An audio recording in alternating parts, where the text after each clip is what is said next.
Kamusta at magandang gabi? I'm your Tito Goby, and tonight we're gonna do a update on one of our friends from Iran. His name is Ace At, and here's his YouTube page. There you go, Ace At. Like I said, he lives in Iran, and he was recognized by Asmongold like a month ago. He sent a video to him saying the state of Iran and everything. He did give us an update like 3 weeks ago, and he gave us another update a day ago right here. So I've been meaning to do this video for a while and check upon him, and it seems like it's getting worse over there. So here you go, his video over here. I almost died.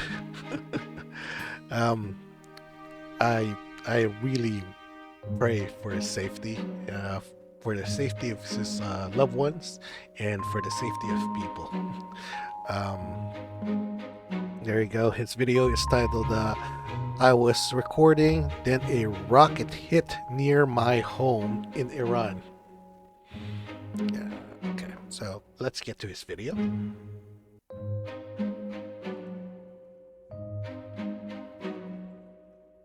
There we go.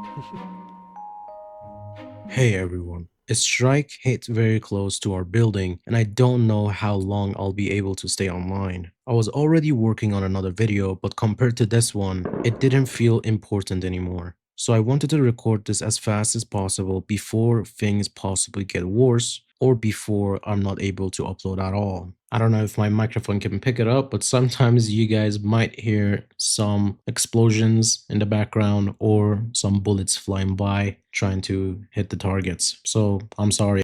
Okay, so that popping sound that you just heard was most likely gunshots. So yeah, it's getting worse over there.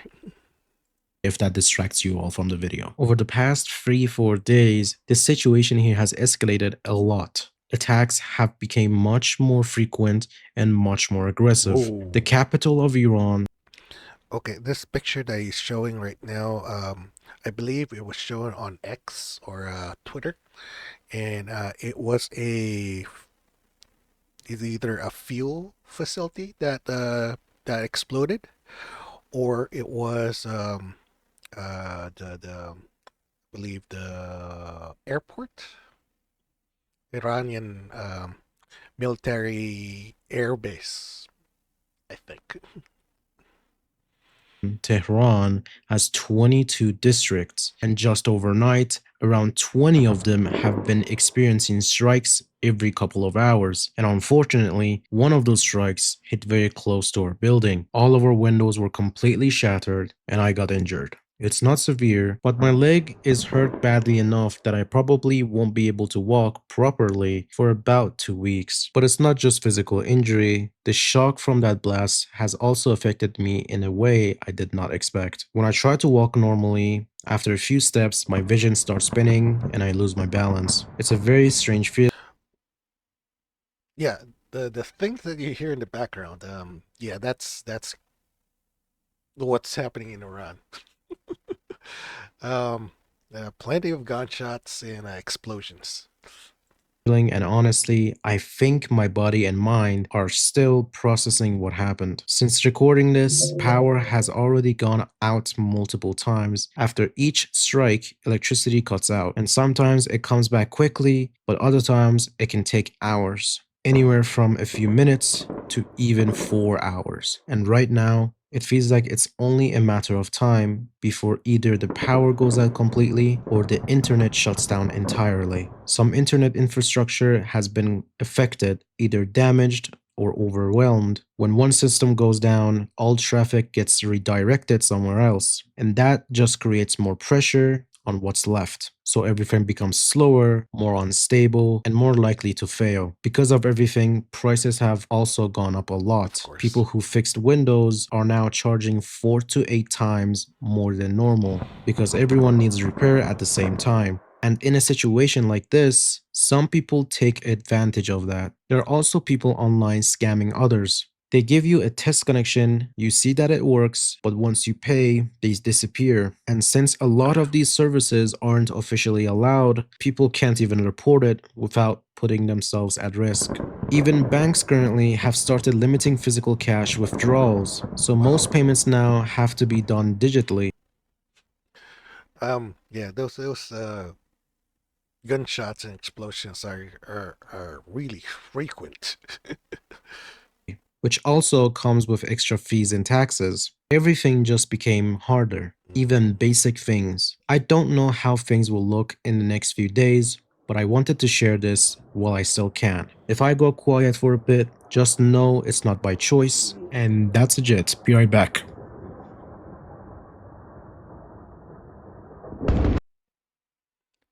Even with uh, the noise, okay, you can hear the engine and explosions. That's how loud it is. Even in editing audio, it's capping, so it does not hurt your ears. So, yep, it's all out war.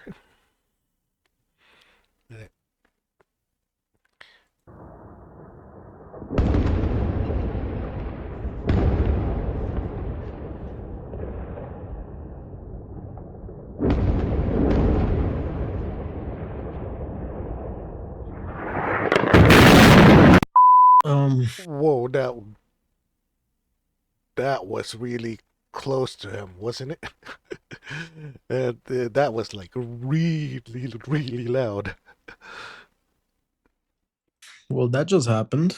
I don't know if my microphone picked it up. If it did, that was loud, but okay. No matter. If you're watching, here's a live experience of that while I'm recording. And Uh, Asmongold, if you're watching, yeah, that was insane.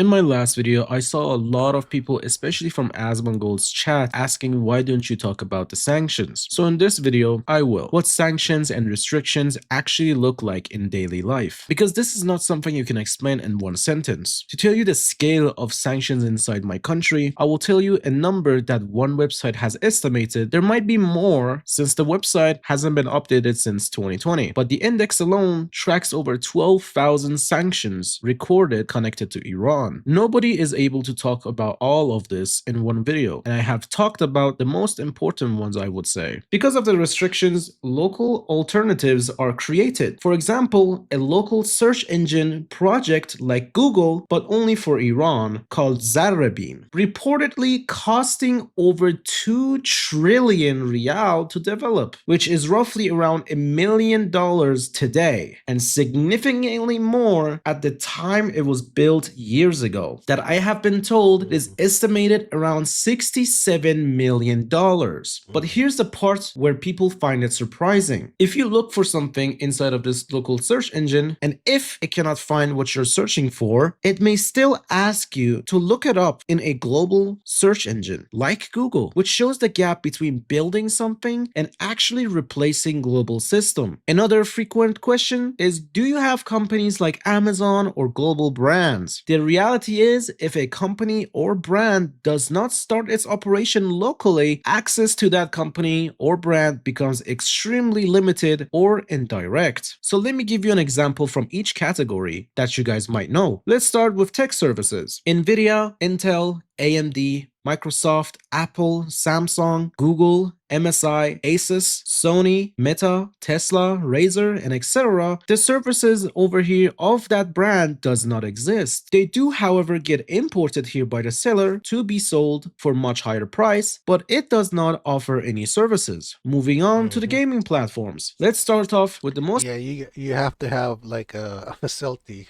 to actually service those equipment.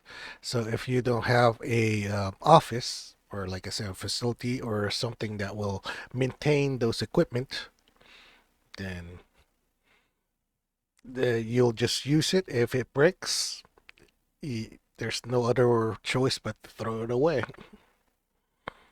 most frequent inside of our country, PlayStation, which many can't even log in to their account since the last few years ago. And then Xbox, Blizzard, Epic Game, Steam, Riot Game, and etc. do not offer services inside of Iran. Again, you are able to buy the games with gift cards, but if something happens to your account, like account hack or ban for using a VPN, that is still on you. Since where we live, they do not give any services. Even if you manage to get the product, support and services may still not exist at all. So if something breaks, you're on your own. What I am about to tell you might sound insane, but it is real. As you guys may know, in some online games, player can earn in-game currency and sell services, especially in a game where we all know Asmongold from. At certain times, like the start of the new Warcraft. game's update, some players can make around $1,000 in Iran in a short period by boosting or selling in-game resources like gold. Later in the cycle, that drops to around $100 to $500. For example, in a game, 1,000 gold is 60,000 real. Now compare that to real life. That amount can be equal to or higher than what many average workers make. Think about that. A virtual economy inside a game can sometimes feel stronger than real-world income. And people are doing this by playing 8 to 9 hours a day. But a normal worker works around 12 to 14 hours a day. That is not normal, and that is just absurd. As you guys already know, many global things do not exist in our country. Because of that, there is no copyright. For example, let me show you this. Many of you who are watching currently already know about World of Warcraft. World of Warcraft is from Blizzard's, and you need to pay a subscription in order for you to play. This is a website from our country, and over here, you might see some stuff in the background that you already know what it is. This is World of Warcraft. And the thing is, this game only works for people inside of Iran. And I have downloaded this game to show you how it works. As you can see right here, I know you cannot read it, but this is how you log in to the website. You make a username and password. And when you download the game, you extract it and it says wow.exe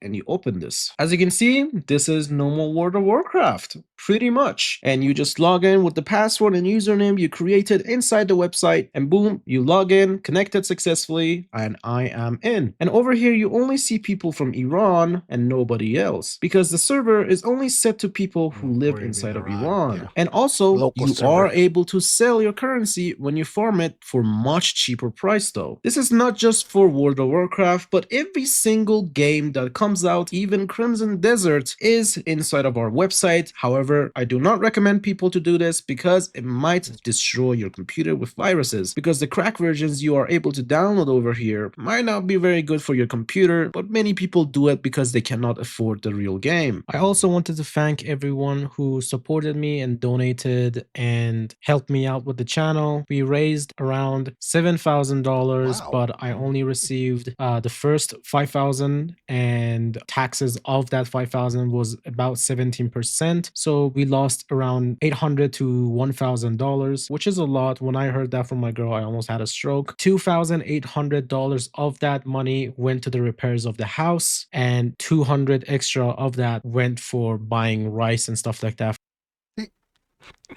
There you go.